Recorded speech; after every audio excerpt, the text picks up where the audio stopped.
ఇప్పటికే ఒక అలిగేషన్ సీరియస్గా కామెంట్స్ చేయడం స్టార్ట్ అయిపోయింది.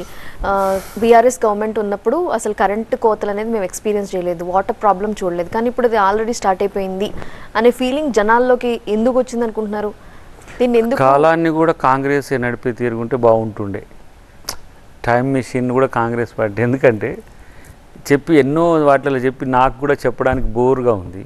బట్ కర్ణాటకలో కూడా కాంగ్రెస్ గవర్నమెంటే ఉంది, బెంగళూరులో కూడా వాటర్ ప్రాబ్లం చూసాము. The same is happening in Hyderabad also. Future లో కూడా ఇంకా సీరియస్ గా అవ్వచ్చు అని చెప్పి Hyderabad citizens itself they are feeling like that's the problem. ఎందుకంటే ఎవ్రీ 20 years సౌత్కు డెఫినెట్గా డ్రాట్ వస్తుంది, ఎవ్రీ 20 years. ఇది మనం 1903 నుంచి 1903 నుంచి మనం ఇది రికగ్నైజ్ చేసినాం. కేసీఆర్ గారి కాలంలో వచ్చిన సిమ్టమ్స్ మీకు 24లో కనబడతాయి.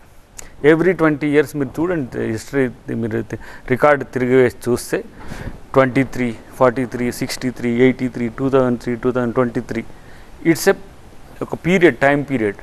ఎవ్రీ 4 years కూడా అట్లా వస్తుందని చెప్పినప్పుడు ముందుగానే నేను నదులలో నీళ్ళు తేలియను తల్లి, అది ఆ శక్తి నాకు కాదు, ఆ శక్తి నాకు నిజంగా ప్రభుత్వానికి ఇచ్చుంటే నేను ఆ శక్తి కొరకు, నాకు పవర్ లేకపోయినా ఆ పవర్ కోసం ముందుగానే జరుగుతాయనే ఒక హెచ్చరిక ఉంది అనుకోండి, తుఫాన్ వస్తుందని హెచ్చరిక ఉంది అనుకోండి. దాని ఫర్ ఎగ్జాంపుల్ మనమేం ట్రైన్ల నుంచి వాటర్ తెచ్చుకోవట్లే, కర్ణాటకకు అవసరం, ఎందుకంటే వాళ్ళకు గ్రౌండ్ వాటర్ లేదు, కావేరీ దూరంగా ఉన్నది, మనకేం ప్రాబ్లం లేదు, మనకు మరీ అంతగా స్కేర్స్ లేదు.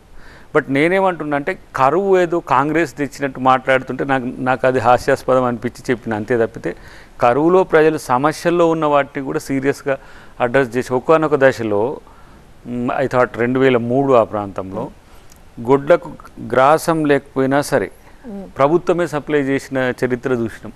అప్పుడు చంద్రబాబు గారు ఉండే పవర్లో, ఆయన ఓడిపోవడానికి అదొక కారణం కూడా కరువుకు సంబంధించి. ఈ కరువు వచ్చిన టైంలో మనం ఎక్కువ జాగ్రత్తలు తీసుకోవాలి. ఇప్పుడు మనకిప్పుడు ఏమి ఆకలి చావులో ఆకలి కొరత గురించి